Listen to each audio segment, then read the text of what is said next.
When it comes to water, California faces considerable challenges. A significant portion of the state is officially categorized as deserts, including the Great Basin, the Mojave, and the Colorado. The initial American settlers who arrived in the region centuries ago struggled to farm the land due to the scarcity of water, a situation that hasn't changed much over the years. In October 2021, the governor declared a statewide drought emergency, urging citizens to reduce their water usage by 15% in an effort to address the crisis. However, as of 2023, nearly 18 months later, the emergency persists, with California experiencing official drought conditions for over 1,000 days. Adding complexity to the situation, amidst this prolonged drought, California encountered a period of intense rainfall leading to significant floods. This unexpected weather event resulted in damage to towns and cities, claiming 22 lives, prompting the governor to declare another state of emergency. Currently, the state finds itself grappling with simultaneous emergencies of drought and floods. The paradox arises from water management issues. During heavy rainfall, a substantial amount of water inundates the region, causing floods, but only a small percentage is effectively collected and stored. Most of the water drains away or flows into the sea, leaving the state in a continued drought despite the rain. This predicament can be likened to running a bath, where pouring in water is futile if the drainage is not addressed. California finds itself in a situation where it contends with two opposing states of emergency simultaneously. They struggle to amass an adequate water supply during the rainy seasons to compensate for the drought periods. Consequently, they find themselves in a continuous seesaw, alternating between excess water and scarcity, a recurring cycle of abundance followed by insufficiency, repeating persistently. The fundamental query remains: is there a feasible solution to address this predicament? Certainly, California has made efforts to address the water challenges. In the 1950s, the state faced a situation similar to the current one, marked by alternating droughts and floods. In response, authorities decided to take decisive action and initiated the State Water Project. The primary objective of this project was straightforward: to devise a method for storing water during periods of excess, enabling its reuse during subsequent droughts. In the initial years of the project, they constructed over 20 dams, providing the means to accumulate water in vast reservoirs when rainfall is abundant. One particularly renowned example is Lake Oroville, the reservoir situated behind the Oroville Dam.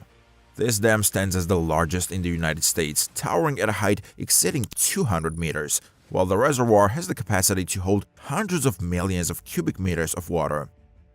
Another well-known illustration is Pyramid Lake, located just outside Los Angeles.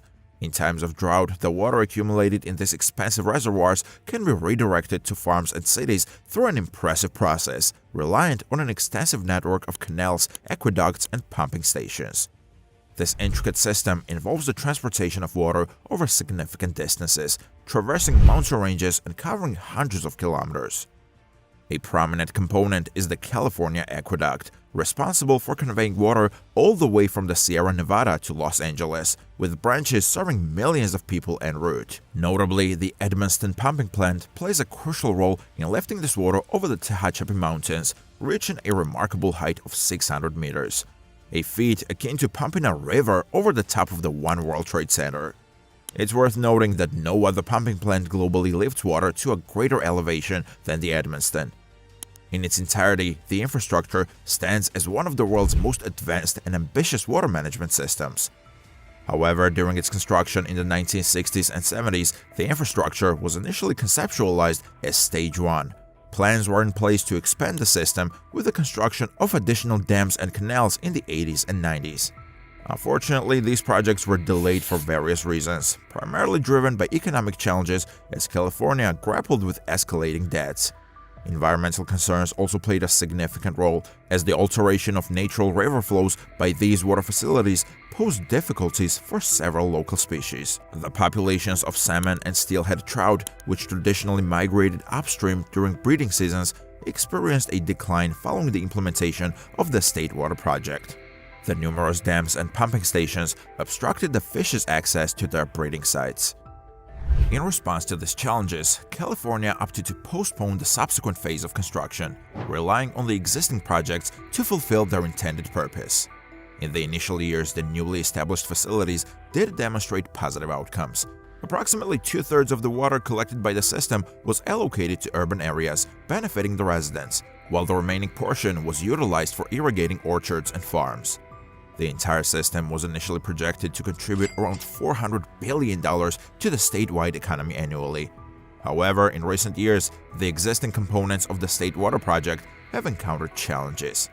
When these elements were first established, California's population was under 20 million people.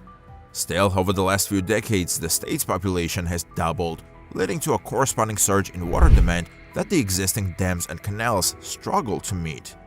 This in part has contributed to the recent series of drought-related issues in the state.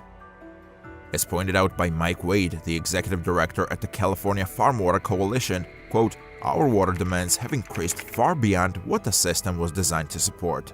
The impact of climate change further exacerbates the situation. Over the last century, California's average temperature has risen by nearly 2 degrees Celsius, resulting in severe and prolonged heat waves.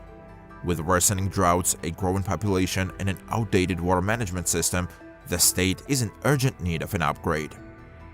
In response to these challenges, California has decided to embark on the construction of the Sites Reservoir. Located a few kilometers north of Sacramento, this reservoir will be situated in a narrow valley surrounded by cliffs and hills.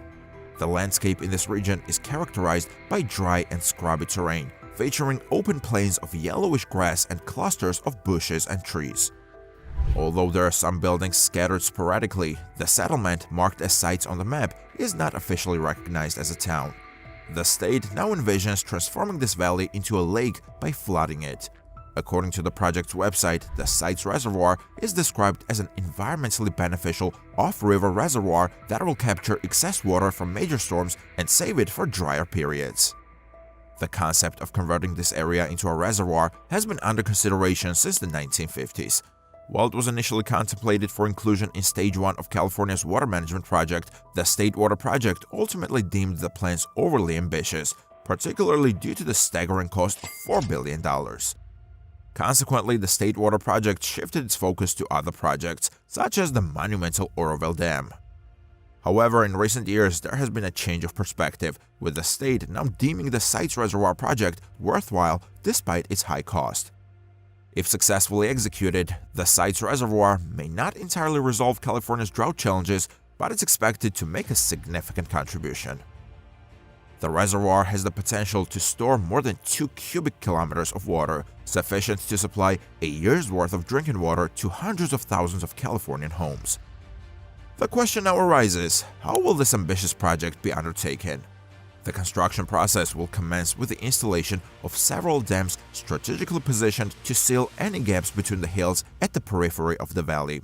The primary dams include the Sites Dam and the Golden Gate Dam, both situated on the eastern side of the valley, with additional dams located to the north. Together, these dams will effectively transform the valley into a vast, watertight basin. The subsequent step involves filling the reservoir, typically achieved by blocking a river and allowing it to inundate the valley.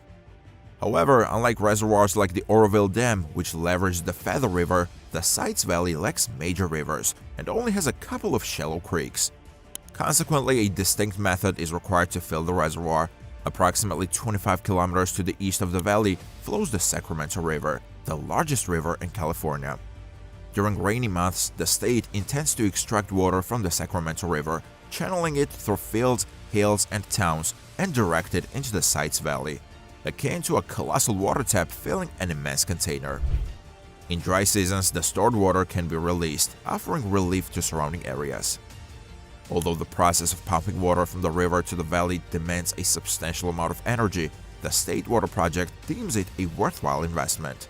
This is especially true because a portion of the energy expended in pumping will be recuperated. When water is discharged from the reservoir, it will pass through a series of hydroelectric generators, contributing to approximately 80% of the power needed for the initial pumping process.